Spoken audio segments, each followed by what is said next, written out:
să credeți neclintit în corabia lui Iisus Hristos, care vă va spune în mod repetat: îndrăzniți, nu vă temeți, eu sunt. Îndrăznirea aceea către Dumnezeu. Acesta este lucrul cel mai de preț cu care trebuie să ne înarmăm noi în vremurile noastre atât de tulburi și atât de șubrede.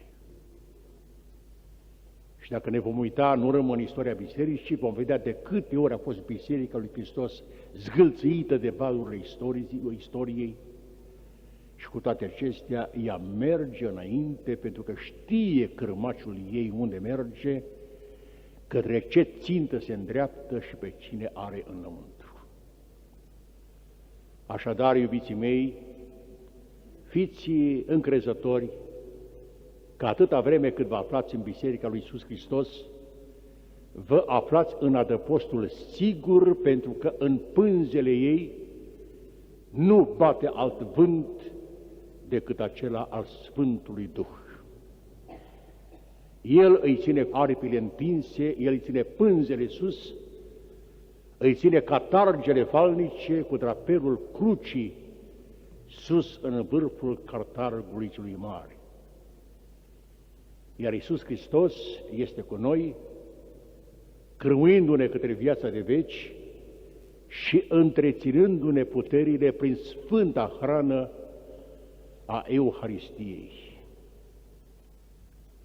Și acum, în încheiere, am să vă înfățișez o splendidă frescă ce se găsește în privorul Bisericii Bolniță din Mănăstirea Horezi, biserică titorită de doamna Marica Brâncoveanu și zugrăvită de echipa de meșteri pe care Brâncoveanu îi angajase pe toată durata domniei sale, sub comanda unui grec care se numea Constantinos, dar care se alipise atât de mult de țara românească încât se iscărea Constantinos din țara românească.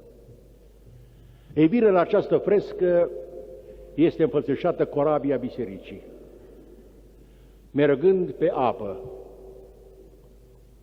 Sfinții apostoli și preoți și episcopi în jurul unei mese în mijlocul corăbiei, pe platforma ei.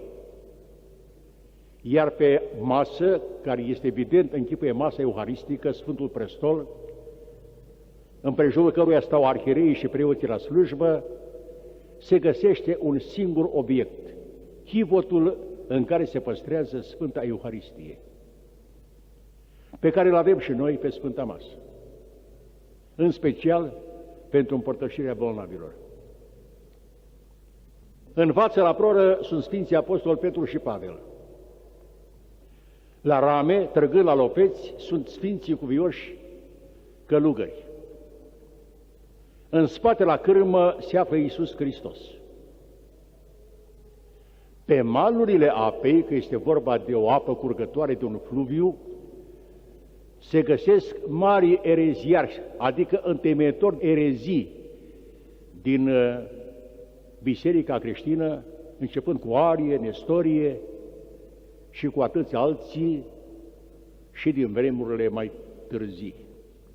Aceștia au niște cârlige, niște cângi și se căznesc să prindă buza corăbiei și să o abată din drumul ei, să o tragă către mal și să o facă, cum zicem noi, să eșueze, să se împotmolească într-un dâmb de nisip care nu se vede.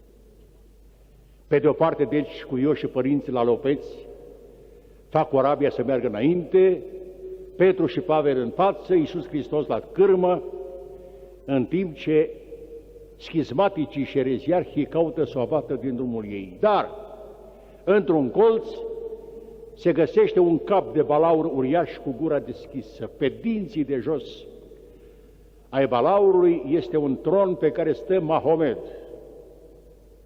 Și ca să nu fie niciun fel de îndoială, zugravul a și scris în josul capului său Mahomed.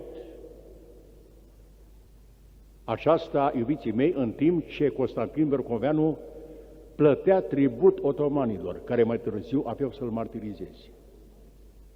Ei bine, Mahomed are un arc întins, ochind către corabie. Eu am scris despre această frescă într-o carte și înainte de a scrie am cercetat-o îndelung cu deamănuntul și am avut această curiozitate. În ipoteza că săgeata scapă din arc, unde se va înfige? Care este ținta acestei săgeți? Și mi-am zis, fără îndoială, Iisus Hristos. Și atunci, cu ajutorul unor scări și a unor măsurători și compasuri, calculând și traiectoria unei săgeți care zboară la distanță, am constatat un lucru uluitor pe care Zugravul Brâncovenesc l-a știut în toată teologia lui adâncă. Săgeata nu avea ținta Iisus Hristos și nici pe vreunul dintre apostoli, ci cutiuța de pe masă, de pe Sfânta Masă. Cutiuța euharistică. Aceea trebuia săgetată și aceea trebuia să dispară. Și mi-am dat seama atunci că adevărata luptă a necredincioșilor de orice timp și de orice vreme nu este Iisus Hristos cel istoric, ci Iisus Hristos cel euharistic, adică sfințenia Lui. Așadar, acești pseudo-creștini sau necreștini spun, da, Iisus Hristos a existat, s-a născut în Betleem, a crescut în Nazaret, a făcut minuni, spun totul foarte frumos. Dar când ajung la Euharistie, spun, nu, asta cu luați, mâncați, trupul meu, este un simbol, atât, e pâine și vin, nu poate fi Hristos Dumnezeu, cu care vă împărtășiți voi ortodoxi sau catolici. Nu. E cu totul altceva. Este un ritual, repet, care repetă, rememorează un anumit moment istoric. De aceea mi se spune că adevărata luptă nu este împotriva trupului și a sângelui, ci împotriva Duhului. Așadar, nu împotriva istoriei, ci împotriva sfințeniei care străbate istoria.